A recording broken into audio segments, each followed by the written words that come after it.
Good morning, students. We are continue with the chapter 1 of class 7th, and the topic remaining is replenishment of nutrients in the soil. हम जो बात करने वाले हैं कि soil में न्यूट्रिएंट्स की रीप्लेनिशमेंट किस तरह से होती है। रीप्लेनिशमेंट मतलब अगर हमने उसमें क्रॉप्स लगाई हैं सोयल में, तो थोड़े टाइम बाद वो फिर से उसमें न्यूट्रिएंट्स दोबारा कंप्लीट कैसे होंगे। क्रॉप्स ने क्योंकि न्यूट्रिएंट्स एब्जॉर्ब कर लिए हैं, तो हमारी सोयल में न्यूट्रिएंट्स की कमी हो जानी चाहिए।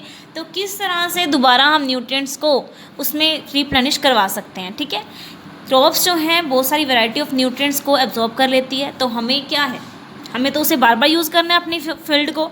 ठीक है, तो फार्मर्स क्या करते हैं, उसमें एक्स्ट्रा मैन्योर डालते हैं, फर्टिलाइजर्स डालते हैं, ताकि न्यूट्रिएंट की कमी को दूर कर सकें और सॉइल को अपनी फर्टाइल रख सकें। ठीक है, कुछ नेचुरल वे भी हैं कि हम सॉइल को एनरिचमेंट दोबारा करवा सकते हैं। वो कुछ एग्जांपल्स हैं, जैसे कि क्रॉप रोटेशन। अब क्रॉप रोटेशन क्या होता है? रोटेशन मतलब रोटेशन, रोटेट करना बार बार क्रॉप्स को। मतलब कि आप देखना कि एक जो क्रॉप होती है ना, उसकी रिक्वायरमेंट कुछ और होती है कि उसको कोई दूसरा न्यूट्रिएंट चाहिए और कोई दूसरा, और अगर कोई दूसरा न्यूट्रिएंट दूसरी क्रॉप होगी तो उसका न्यूट्रिएंट कुछ और होगा। ठीक है, कुछ जैसे कि ज़्यादा नाइट्रोजन चाहिए होती है, जैसे वीट है, इसको नाइट्रोजन चाहिए, जबकि कुछ और दूसरे की बात करें तो उसको फॉस्फोरस चाहिए, पोटाशियम चाहिए।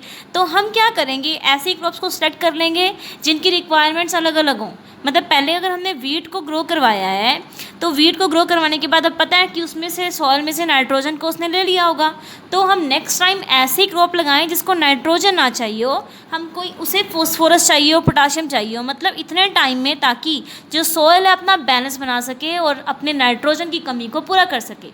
इस तरह से हम रोटेशन वाइज जो है चेंज करते रहते हैं। ठीक है, उसके बाद सेकेंड वन है बाय ग्रोइंग पल्सेस। जैसे पल्सेस हैं, पल्सेस लगाने से क्या होता है, सोयल जो है नाइट्रोजन रिच हो जाती है और नेक्स्ट क्रॉप के लिए उसमें नाइट्रोजन की कमी नहीं आएगी। ठीक है, जैसे हमने वीट लगाया है तो वीट से नाइट्रोजन की कमी आ गई होगी, तो नेक्स्ट टाइम उसमें हम पल्सेस लगा दें, तो पल्सेस लगाने से क्या होगा, नाइट्रोजन की जो कमी है वो कंप्लीट हो जाएगी। ठीक है, और दूसरा एक और तरीका बताया है इसने कि हम क्या कर सकते हैं कि अगर हमने एक सीज़न में कुछ लगाया है अपनी फील्ड में, एक सीज़न में लगा दिया, उसके बाद हम एक कुछ टाइम के लिए, उस पीरियड के लिए जो है उसे खुला छोड़ दें फील्ड को, तो अपने नेचुरली है ये फील्ड के पास कि वो जो है अपनी रिक्वायरमेंट को दोबारा से कंप्लीट कर लेता है। कैसे कर लेता है, क्योंकि क्रॉप्स के अंदर, क्योंकि उसके अंदर जो फील्ड है हमारा, उसके अंदर ऐसे ऐसे माइक्रोब्स प्रेजेंट हैं, कुछ मतलब डीकम्पोजर्स हैं, जैसे बैक्टीरिया हैं, फंगी, ये सब प्रेजेंट हैं, और ये रिक्वायरमेंट्स को कहीं ना कहीं जो है वो पूरा कर देते हैं। ठीक है, और इस प्रोसेस को हम फील्ड फेलो भी बोलते हैं। इस तरह से रिप्लेनिशमेंट हो जाती है।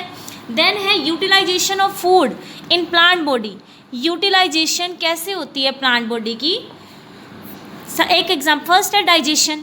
डाइजेशन में क्या है कि हम फूड को, प्लांट बॉडी जो है कैसे यूटिलाइज करता है, पहले डाइजेस्ट करेगा, उसने खाना बनाया, खाना खा लिया, अब वो क्या करेगा, सेम प्रोसेस है जैसे ह्यूमंस में होता है, हम डाइजेशन करते हैं तो वो भी फूड को सिंपल फॉर्म में तोड़ता है, और उसी सिंपलेस्ट फॉर्म में तोड़ने को क्या बोलते हैं, डाइजेशन बोलते हैं। ठीक है, ऑटोट्रोफ्स में और पैरासाइट्स में डाइजेशन की ज़रूरत नहीं होती, ऑटोट्रोफ्स में और पैरासाइट्स में। क्यों? क्योंकि ऑटोट्रोफ्स जो है उन्होंने सिंपलर फॉर्म में ही खाना बनाया है। सिंपलर फॉर्म में जब वो खाना बनाते हैं तो उसे और ज़्यादा तोड़ने की ज़रूरत नहीं है, वो एज इट इज़ उसे डाइजेस्ट कर सकते हैं। अगर हेट्रोट्रोफ्स की बात करें तो हेट्रोट्रोफ्स को डाइजेस्टिव जूस, उनके पास एंजाइम्स होते हैं, उनकी बॉडी में ऐसे जूसेस होते हैं जो उसको तोड़ेंगे खाने को। ठीक है, और सेप्रोफाइट्स की बात करें, सेप्रोफाइट जो डेड ऑर्गेनिजम्स को खा रहे हैं, उनमें डाइजेशन बाहर ही होती है बॉडी के, और जो इंसेक्टिवोरस प्लांट होते हैं उनमें डाइजेशन बॉडी के अंदर होती है। ठीक है, अब डाइजेशन करने के बाद क्या करेंगे, ट्रांसपोर्टेशन होगा।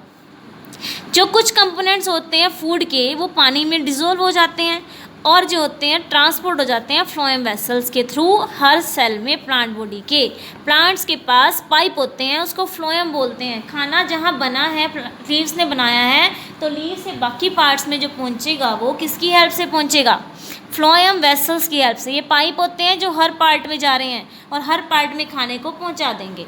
उसके नेक्स्ट है एसिमिलेशन। अब एसिमिलेशन क्या चीज़ है, एसिमिलेशन, हम खाना हर पार्ट को मिल चुका है, अब क्या करेगा, हर पार्ट उस खाने से एनर्जी प्रोवाइड कराएगा, अपने आप को एनर्जी प्रोड्यूस करेगा। इसी प्रोसेस को कि वो नया एनर्जी प्रोड्यूस कर सके किसी प्रोसेस से, उसे हम क्या बोलते हैं, एसिमिलेशन। एसिमिलेशन बोला जाता है इसको। ठीक है, उसके बाद जो है